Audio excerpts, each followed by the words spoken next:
So hello everybody. Hello. We are from SEB. I'm Rasa from, I'm head of global services in Vilnius and Riga. And I'm Evaldas Marcinkus. I'm head of reporting analytics technology department, as we call in SEB, it's IT. And we are super excited to be nominated in process automation category. But before we go, or Evaldas goes into details of our process automation, let's talk a little bit about what is SEB. Because SEB is a very well-established brand in some markets and maybe less known in other markets. And we have very diverse audience here. So SEB is also a very old company, a bit younger than the previous one. It was established in 1856. And you know, when you think, first, it's a bank. Yeah, so the bank who survived more than 160 years, changing histories and, you know, setup of the world and cars changing, you know, horses, all those changes. And we are still here. So it is Northern European corporate bank. It has some retail in some countries, and it's Sweden and Baltic countries. So in those countries, usually SEB is very well known. Otherwise, it's corporate bank. It has its home markets in the Northern Europe and some representation in, you know, in the whole world. Yeah, we have 17,000 employees total, and 3,000 of them work in global services. So global services, 17 years on the market, started in 2006 in Riga and 2008 in Vilnius. Those two branches are being run as a one global service in two locations. So, yeah. We serve over 20 countries, and, you know, the establishment was, we started with the one function. Then it was called operations, or now we call it business services, and 100 people. And now, you know, it's multiple functions like IT, like risk, like same business services, HR, FCP, life, yeah, KYC, data reporting, etc. Of course, with the size of the company, complexity of the roles is changing dramatically. Yeah, we have, you know, solution architects, we have data engineers, we have all the, you know, fancy roles. And even I was thinking, you know, in terms of management, we have a pretty big group of GEC -2 level managers in the organization. So we feel that, you know, we were long enough, and even though sky is the limit, but there is certain maturity within our organization. And as you can see in our markets, we are pretty established brand. We are, you know, getting different nominations as entrepreneurs, as top-of-mind employer, labor market leader in financial industry. But this is local markets, you know. Now we are in CE competition, and this is the whole new story. So CE or not CE, that is the question. That probably we will hear an answer later tonight. And we all really need your help to, you know, so vote for us if you like what you see. And now we are moving to process automation showcase. I'm giving the word to Evaldas, who is the head of one of our departments in SEB Tech, but he's also a professional opera singer. So Evaldas, maybe you could sing a presentation. I would, but then it would take a lot of time, probably. Oh, if we take it as an aria or opera. Okay. All right, so thank you, Rasa. Yes, and just maybe to add again that we have a number of the roles. It's getting more complex, as Rasa mentioned. So at some point we are then telling and saying that this is already full delivery responsibility, what we have in the teams. So starting from the ownership of the solution, starting from the process ownership, and then the improvement and beyond. The things that we talked about this morning, that we shouldn't limit ourselves, we shouldn't ask for the permissions. So definitely we are not doing that, and then we are moving forward and looking what's beyond. So if to go to the next slide, I'm pressing the button. That's right. Yeah, so we talk about the automation and how the automation should be enhanced, because once we are looking from the very surface, we are talking about the automation, so which is RPA. Having these, actually, we are saying that this is not enough much, and we are adding on top of it, we are adding the automation workflow. Why do we do so? The question is that we do have a lot of systems. If we take all of the bank, it's around 2,000. So those 2,000, of course, as someone mentioned, that it's probably not coming from the 1856, but nevertheless, they are legacy systems. Maybe the interface is old.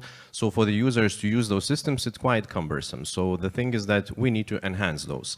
Then we are discussing and deciding if we take the solution architect, who is then dedicated for this kind of a solution, may decide if we develop either the system or the automation layer, which is the workflow. And there we have a possibility to avoid the cumbersome development. We are writing the code, which is very low level. Then the skills, of course, not needed, let's say, to have the developer dedicated. It can be automation specialist, writing the code, integrating the automation workflow. We use IBM for that.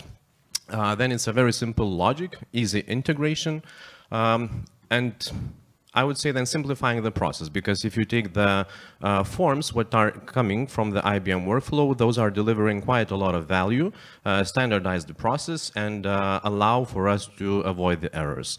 After this step is passed, then we are going to the RPA, and then the RPA is making the action. But what we are then doing with automation workflow, it's avoiding the errors, and then we are shortening the cycle of human interaction with the system.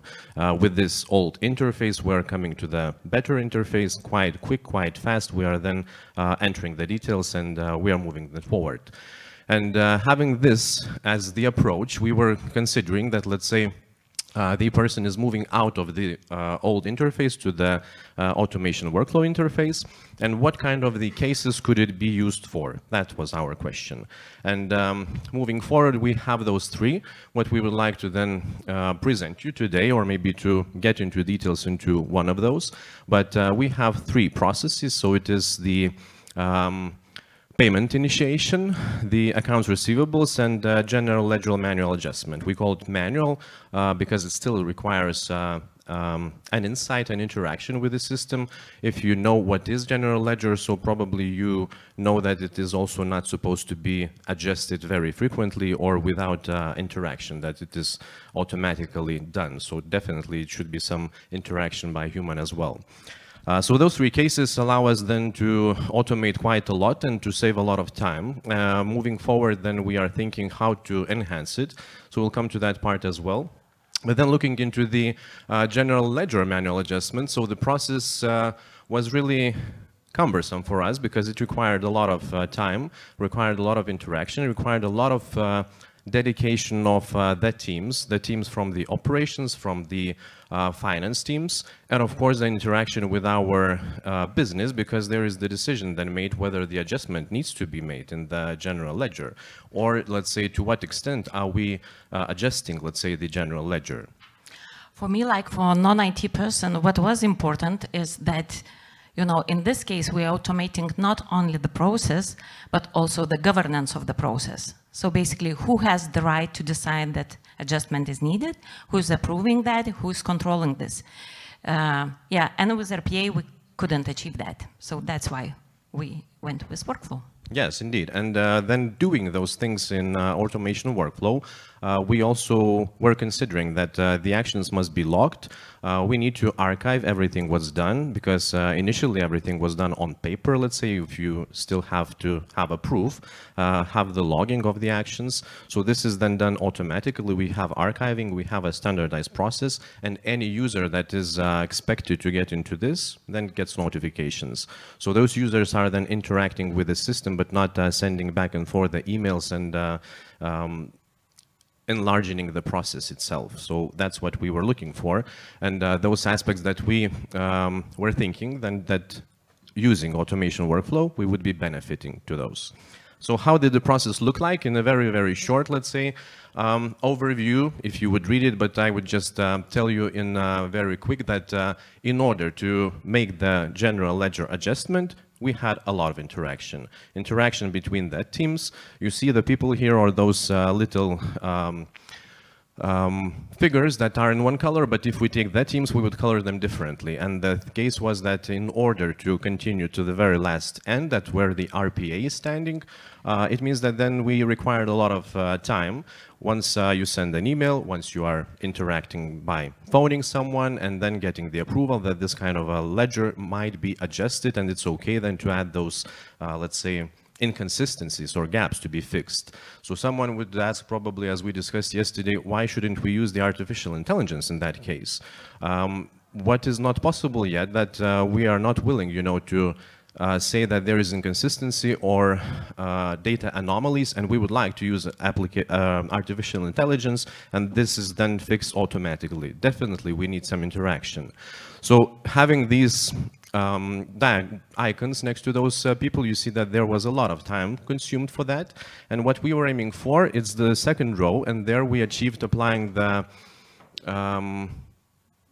automation workflow, that there is less interaction with the system itself. Of course, there is a unified interface for all of the people who are then continuing using this process, and then we're saving a lot of time. Saving a lot of time, what I mentioned with these points, that there is archiving, there is audit log, there is the simplification, because the user is always notified by the workflow, so it solves us quite a lot of things, I would say. And at the end of the day, where we are at, that the solution looks like that. It's a very, very simple form, if you see, but the main thing, what we actually are aiming for, that the systems that we would be then thinking or keeping in the back of our head and the information from those systems are integrated through the APIs, and then you have those drop-downs that gets you the FX rates, organizations, structure, let's say how we're structuring ourselves legally, financially, and all of the different structures, and of course then the client's information. So then it's very easy for you to go into, let's say, filling in or selecting, and then avoid the mistakes in the information that you are filling in. So that's why we say that it's very, very, how to say, saving for us a lot of time. And at the end of the day, then what we are getting also the summary of the changes. If we are talking about the general ledger adjustment, taking the system what we have, we're not able, let's say, to see the impact so quickly or so seamlessly. So this automation workflow allowed us to build the summary of all the adjustments and then to understand how the P&L and balance sheet is impacted. So that's where we saved a lot of time, and we also avoided the development of very, very cumbersome system, which is quite a legacy one. Yeah, so as we were saying that we need to, of course, save up our time and give the work back to the robots, because robots actually were sitting on the bench while we were doing this activities all of the time, routines and everything. So let's get back to that point that the robots are doing their work. We are just enabling them, providing them the information, and then the time what we are having then is for our purposes, drinking coffee or having the good conversation. And what we reach? It's 40% efficiency from the process point of view, because we were not actually calculating how much time do we use for manual adjustment in the general ledger once we are initiating till the very end. But the thing is that we are significantly saving the usage of the old system. We are even not going into it.